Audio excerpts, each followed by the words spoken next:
Welcome to another segment of the PIC Connection. And my guest this month are Bill Huebner. He is the project supervisor of Dad's Matter of Fayette County. Tiffany Blaho, case manager, Dad's Matter of Fayette County. And a little bit later on the program, Seth Caton will be on. And Seth is outreach and recruitment specialist for Dad's Matter of Fayette County. And hey, gang, thanks for coming on. Thank you for having us. It's good to be back. Yeah, it is. Both of you were on several months ago. And I know a lot has changed. But maybe for our viewers out there just tuning in for the first time and talking about Dad's Matter, Bill, maybe you can tell our viewers exactly what is Dad's Matter. Sure. Dad's Matter is a part of the Private Industry Council, one of the divisions, and we are funded by the federal government, the Office of Family Assistance, to provide in Fayette County supports for dads, educational supports, opportunities to be involved with their children and learn how they can have a positive impact upon their children's lives. We are located up on Cool Spring Street, and we've been running a variety of programs. We're almost operational almost a year now, and we've just been offering opportunities in a variety of venues that we hope to be able to talk about today a little bit, so people can become more familiar with what we have to provide to families in Fayette County. Tiffany, what has been your, in the last, I guess, year now? Just about. Yeah, been up and running, the greatest satisfaction you've seen in the program? The dads that have been coming through the door, the ones that have said that they've been enjoying the program and that they're glad that they're there.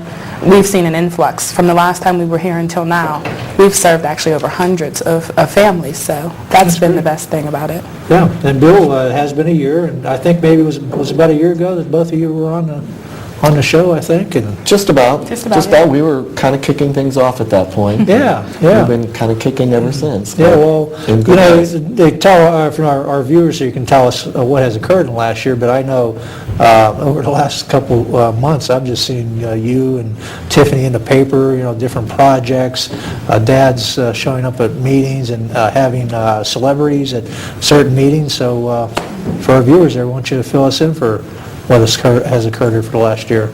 Well, you've mentioned several different things. We've used a variety of strategies not only to reach out to engage fathers and families, but we've also been offering educational opportunities.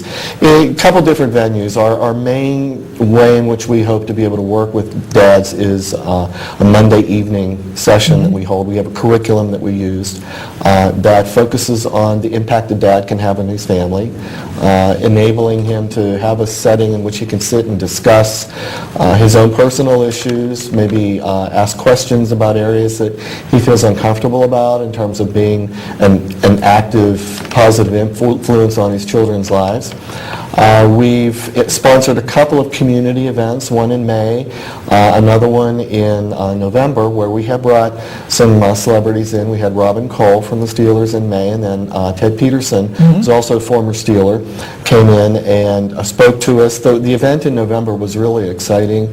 We also brought in some speakers from Washington, D.C., Philadelphia, experts in the field of parenting and fatherhood.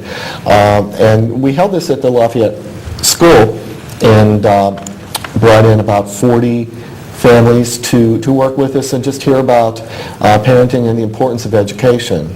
We've also had a lot of outreach through the Herald Standard, through some newspaper articles featuring the things that we're doing, but we're also doing a bi-weekly column called Ask Dad's Matter, and it's about parenting topics. We're just looking for different ways to infuse the community with advice, ideas, opportunities to learn about the impact they have on their children and how they can improve their skills. We do a quarterly newsletter. We've done a lot of outreach events. We've been at the Fayette County Fair. We've been at Family Fun Fest last summer, just recruiting, talking to families, finding out what their needs are, finding different ways that we can help them. That's why we're here. We're here to help families. Bill, when this program started, I didn't really, envision that this was going to develop so big. And it really has exploded, really, the program. Well, we have an ambitious charge. The funding that was provided to us basically says offer parenting education to as many fathers as you can reach in Fayette County. Now, I keep speaking of fathers because obviously we're a fatherhood project, but we welcome women. We have a lot of women that do attend our classes that are interested sometimes in what we're saying to the dads, but just in general because we offer good parenting education.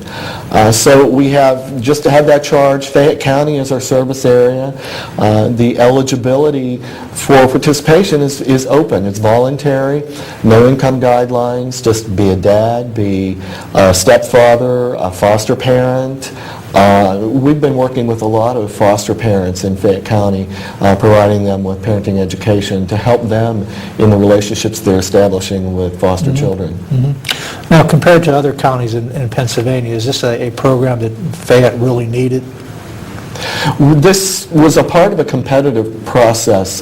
This is a federal grant, so there were hundreds of grant applications that were submitted 2 years ago across the nation to provide for these kinds of programs in different communities. And I believe we were one of 40 that were awarded, and even on a more narrow basis, I think there were only about 20 that were funded as we were to just solely offer parenting education. So we had to demonstrate the need. First of all, whenever you submit for funding like this, we had to demonstrate the need and then talk about how we would try to fulfill and meet that need in our communities. Are there 4 major parts of this program, or? There are 4 major educational components to the program. I mentioned the Monday night classes. That we call that Dad to Dad because it is an informal setting in which we have a curriculum that we use, but it's conversational and it's adapted to the needs of the men that are there. We have something we're going to be talking about in a little bit called Dr. Dad. That is a specific curriculum for young fathers that are either expecting children or have very young children. We have our community events that we sponsor, and those happen periodically. And we have something new that we just kicked off this week called All Pro Dad, that are breakfasts in schools that bring dads and children together to talk about pertinent topics that maybe we can elaborate a little bit more about later. It was very exciting. Yeah. We have a couple minutes before our first break here, Tiffany, but tell us more about what Bill had mentioned, Dr. Dad. Dr. Dad it's a newer curriculum that we're using. We were actually trained on it, so we have certification in that. It's a basic safety, first aid, home safety for people who are expecting babies or who have children up to the age of 3. For those people who have children up to the age of 3, it can be a great refresher course because we cover a lot of different basics. Some of the topics include what is a fever? You know, a lot of people think that a fever is a disease. So we talk about what a fever is and how to treat the fever, when to call the doctor. We talk about how to handle minor scrapes and bruises. We also talk about how to safety-proof your home, because that's very important when you have young children. Yeah, absolutely. That right. Yeah. And you know, they go through a little, it's an interactive video that shows a home, and they get to go step by step through the homes and figure out what is and is not safe there, and they get rated on that. And we also talk about what your child's temperament is, which is very important when you're trying to deal with your children in certain situations. So we try to show them that this is a child's temperament, their likes and dislikes. So that's what it's about. Okay, well, maybe we'll touch on it a little bit more when we come back from our first break. But right now we are going to go to a commercial break, so please stay with the PIC Connection, and we'll be right back.